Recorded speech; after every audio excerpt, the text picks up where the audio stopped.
While the other NBA teams are trying to figure out ways to win playoff games, the Golden State Warriors are already pacing themselves for the offseason, which I think will be extremely critical if the team wants to stay competitive for the 2021 to 2022 season. Now, many fans are optimal about the fact that Klay Thompson will return, but the reality is things are not as clear and obvious as we think. In today's video, we'll be talking about 5 key steps the Warriors have to take in order to truly dominate for the next NBA season. And with that being said, let's roll the intro.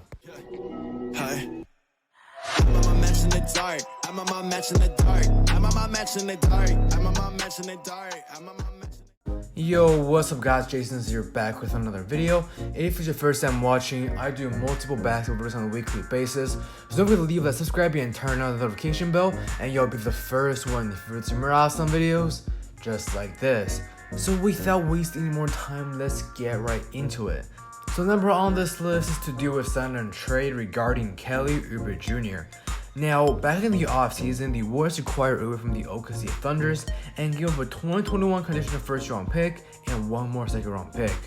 The reason I don't want Oubre to walk away is mostly due to the fact that we put in a lot of capital to get him. This season with the Warriors, Oubre is able to average 15.4 points, 6 rebounds, 1.3 assists, and 1.3 steals.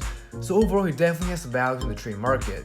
Aside from that, when Klay Thompson returns, Oubre will definitely start from the bench.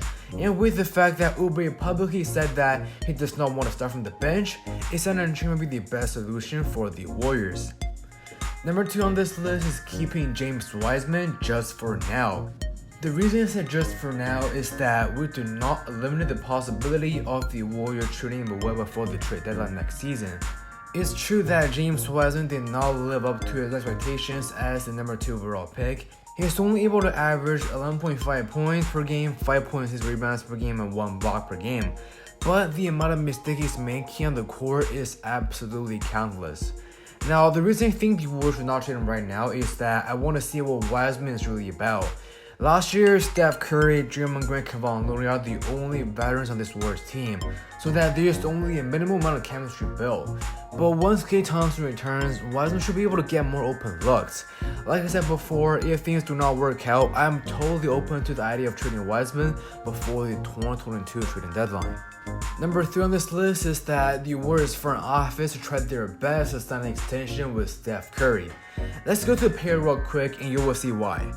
This year, Steph Curry is making $43 million, Andrew Wiggins is making about $29.5 million, Draymond Green is making about $22.2 million, Kelly Oubre is making about $14.3 million, James Wiseman is making about $8.7 million, and so on. I think you guys can clearly tell that Steph Curry is the only player on this Warriors team with his salary matches up with his performance. We all aware of the fact that the Warriors have an extremely limited cap space, so that securing Steph Curry can at least maximize the money we have. And number 4 on this list is to prepare for the worst regarding Klay Thompson's returning. Bob Myers said in the press conference a few days ago that he is not sure if it's realistic for Klay Thompson to return on the opening night. Now, don't get me wrong here, Klay Thompson is an incredible player. Back in the 2018-19 NBA season, Thompson was able to average 21.5 points, 3.8 rebounds, 2.4 assists, and 1.1 steals, shooting 40.2% from the arc on a team with Steph Curry and Kevin Durant, who are all ball-dominated players.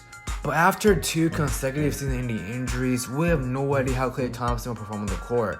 So we have to make sure that the front office have a solution for all the possible scenarios. Last but not least, for number 5 on this list is to pursue more veteran shooters. Now, before the trade deadline, the Warriors had some rumors regarding trading for Danny Green of the 76ers, but it did not end up happening. Danny Green this year is able to average 9.5 points, 3.8 rebounds, 1.7 assists, and 1.3 steals, shooting a crazy 40.5% from the arc.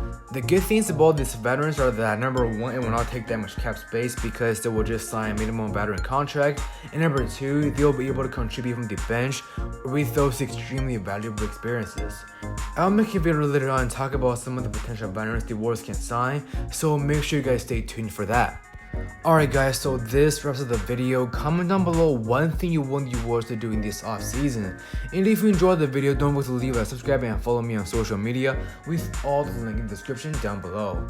Once again, thank you guys so much for watching this video, and I will see you guys in the next episode. Peace.